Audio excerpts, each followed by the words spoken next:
To Kill a Mockingbird by Harper Lee. In this video, we will analyze the characters of the novel, and the importance their role brings to the story. Scout Finch. Scout is a very unusual little girl, both in her own qualities and in her social position. She is unusually intelligent, she learns to read before beginning school, unusually confident, she fights boys without fear, unusually thoughtful, she worries about the essential goodness and evil of mankind, and unusually good, she always acts with the best intentions. In terms of her social identity, she is unusual for being a tomboy in the prim and proper southern world of Maycomb. One quickly realizes when reading To Kill a Mockingbird that Scout is who she is because of the way Atticus has raised her. He has nurtured her mind, conscience, and individuality without bogging her down in fussy social hypocrisies and notions of propriety. While most girls in Scout's position would be wearing dresses and learning manners, Scout, thanks to Atticus's hands-off parenting style, wears overalls and learns to climb trees with Jem and Dill. She does not always grasp social niceties. She tells her teacher that one of her fellow students is too poor to pay her back for lunch, and human behavior often baffles her, as when one of her teachers criticizes Hitler's prejudice against Jews while indulging in her own prejudice against blacks. But Atticus's protection of Scout from hypocrisy and social pressure has rendered her open, forthright, and well-meaning. At the beginning of the novel, Scout is an innocent, good-hearted 5-year-old child who has no experience with the evils of the world. As the novel progresses, Scout has her first contact with evil in the form of racial prejudice, and the basic development of her character is governed by the question of whether she will emerge from that contact with her conscience and optimism intact or whether she will be bruised, hurt, or destroyed like Boo Radley and Tom Robinson. Thanks to Atticus's wisdom, Scout learns that though humanity has a great capacity for evil, it also has a great capacity for good, and that the evil can often be mitigated if one approaches others with an outlook of sympathy and understanding. Scout's development into a person capable of assuming that outlook marks the culmination of the novel and indicates that, whatever evil she encounters, she will retain her conscience without becoming cynical or jaded. Though she is still a child at the end of the book, Scout's perspective on life develops from that of an innocent child into that of a near grown-up. Atticus Finch. As one of the most prominent citizens in Maycomb during the Great Depression, Atticus is relatively well off in a time of widespread poverty. Because of his penetrating intelligence, calm wisdom, and exemplary behavior, Atticus is respected by everyone, including the very poor. He functions as the moral backbone of Maycomb, a person to whom others turn in times of doubt and trouble. But the conscience that makes him so admirable ultimately causes his falling out with the people of Maycomb. Unable to abide the town's comfortable ingrained racial prejudice, he agrees to defend Tom Robinson, a black man. Atticus's action makes him the object of scorn in Maycomb, but he is simply too impressive a figure to be scorned for long. After the trial, he seems destined to be held in the same high regard as before. Atticus practices the ethic of sympathy and understanding that he preaches to Scout and Jem and never holds a grudge against the people of Maycomb. Despite their callous indifference to racial inequality, Atticus sees much to admire in them. He recognizes that people have both good and bad qualities, and he is determined to admire the good while understanding and forgiving the bad. Atticus passes this great moral lesson on to Scout. This perspective protects the innocent from being destroyed by contact with evil. Ironically, though Atticus is a heroic figure in the novel and a respected man in Maycomb, neither Jem nor Scout consciously idolizes him at the beginning of the novel. Both are embarrassed that he is older than other fathers and that he doesn't hunt or fish. But Atticus's wise parenting, which he sums up in chapter 30 by saying, "Before Jem looks at anyone else he looks at me, and I've tried to live so I can look squarely back at him," ultimately wins their respect. By the end of the novel, Jem, in particular, is fiercely devoted to Atticus. Scout, still a little girl, loves him uncritically. Though his children's attitude toward him evolves, Atticus is characterized throughout the book by his absolute consistency. He stands rigidly committed to justice and thoughtfully willing to view matters from the perspectives of others.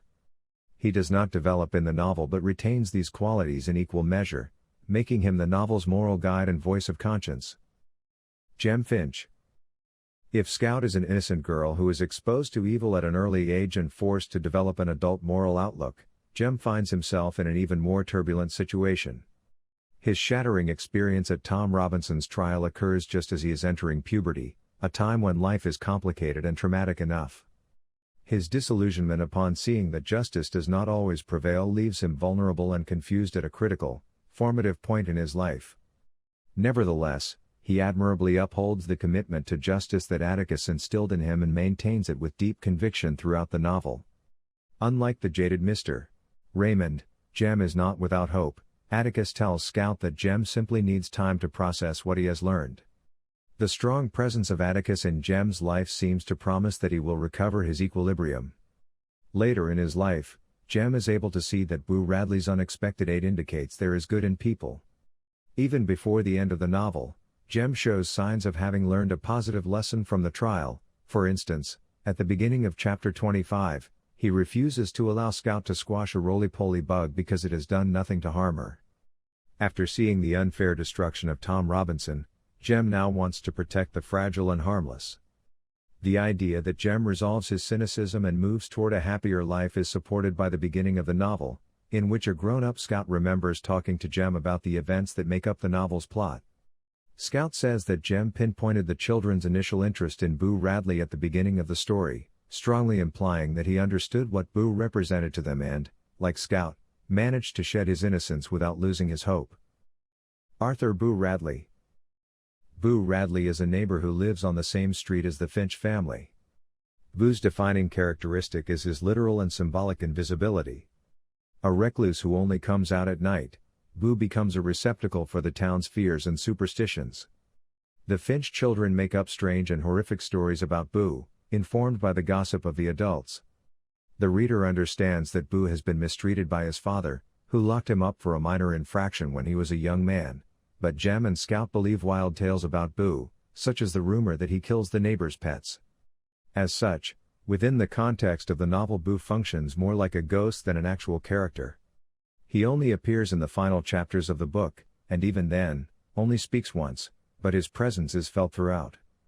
In fact, Scout begins her narration saying that in order to understand the events of Halloween night, it's not enough for the reader to know the background of Tom Robinson's trial.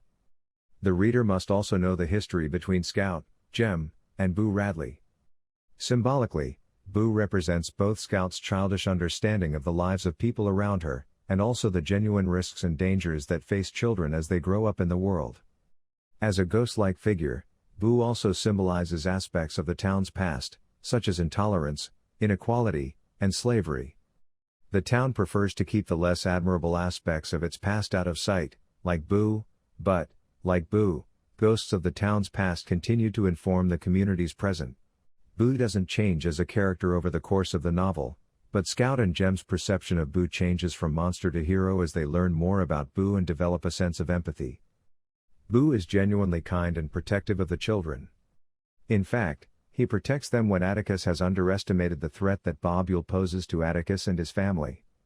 Scout never makes Boo's motives explicitly clear, but in a story that does not shy away from having unambiguously good and unambiguously evil characters, Scout clearly intends the reader to count Boo among the good ones.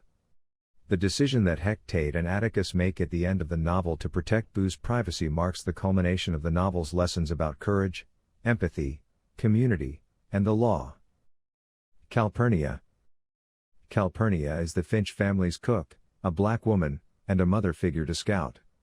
Scout describes Calpurnia as a strict, demanding, and unsentimental tyrannical presence.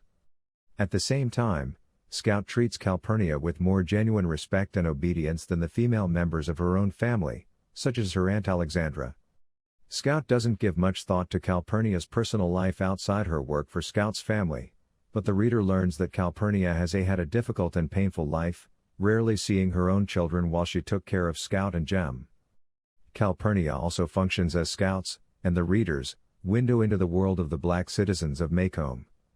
For example, Scout is able to attend Tom Robinson's trial because the pastor of Calpurnia's church makes a space in the courtroom for Scout and Jem to sit. Scout also accompanies Calpurnia to church, where Scout begins to understand the differences between the blacks and the whites in Maycomb, and learns a bit of Calpurnia's history. To modern readers, Calpurnia may seem like an all-too-familiar variation of the Southern character trope of the contented slave, sometimes referred to as an Uncle Tom character. In fact, all of the black characters in the novel seem, at least primarily, to serve as props for the stories of the white characters that surround them. Calpurnia, like other black characters in the novel, especially Tom Robinson, is resilient, long-suffering, and grateful to the good white people around her who are not racist. While Calpurnia serves as a positive influence on Scout, teaching her important lessons about empathy, Calpurnia is also a hugely simplified character, particularly with regard to her race and the effects of prejudice on her life. Although in many ways she represents the black experience, Calpurnia is largely silent about issues of race, possibly because she understands the danger of speaking out about her experience.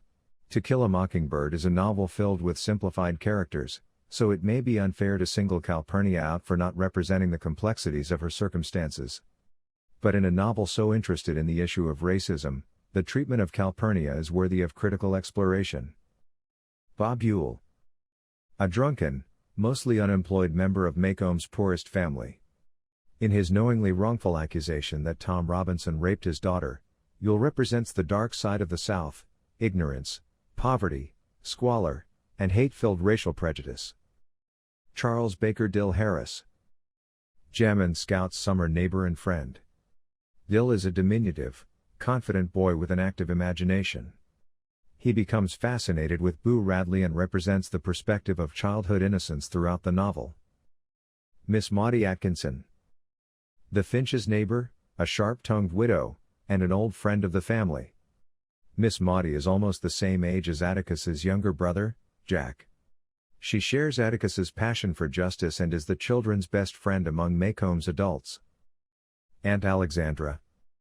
Atticus's sister, a strong-willed woman with a fierce devotion to her family. Alexandra is the perfect Southern lady, and her commitment to propriety and tradition often leads her to clash with Scout. Mayella Ewell. Bob Ewell's abused, lonely, unhappy daughter. Though one can pity Mayella because of her overbearing father, one cannot pardon her for her shameful indictment of Tom Robinson. Tom Robinson. The black field hand accused of rape. Tom is one of the novel's mockingbirds, an important symbol of innocence destroyed by evil. Link Joss. Tom Robinson's employer. In his willingness to look past race and praise the integrity of Tom's character, Joss epitomizes the opposite of prejudice. Mrs. Henry Lafayette Dubose. An elderly, ill-tempered, racist woman who lives near the Finches. Although Jem believes that Mrs. Dubose is a thoroughly bad woman, Atticus admires her for the courage with which she battles her morphine addiction. Nathan Radley. Boo Radley's older brother. Scout thinks that Nathan is similar to the deceased Mr. Radley, Boo and Nathan's father. Nathan cruelly cuts off an important element of Boo's relationship with Jem and Scout when he plugs up the knothole in which Boo leaves presents for the children. Heck Tate. The sheriff of Maycomb and a major witness at Tom Robinson's trial. Heck is a decent man who tries to protect the innocent from danger. Mr. Underwood. The publisher of Maycomb's newspaper. Mr. Underwood respects Atticus and proves to be his ally. Mr. Dolphus Raymond. A wealthy white man who lives with his black mistress and multiracial children. Raymond pretends to be a drunk so that the citizens of Maycomb will have an explanation for his behavior. In reality, he is simply jaded by the hypocrisy of white society and prefers living among blacks. Mr. Walter Cunningham. A poor farmer and part of the mob that seeks to lynch Tom Robinson at the jail. Mr. Cunningham displays his human goodness when Scout's politeness compels him to disperse the men at the jail. Walter Cunningham. Son of Mr. Walter Cunningham and classmate of Scout. Walter cannot afford lunch one day at school and accidentally gets Scout in trouble. If this video helped you, be sure to give it a like, comment, and subscribe for more helpful content.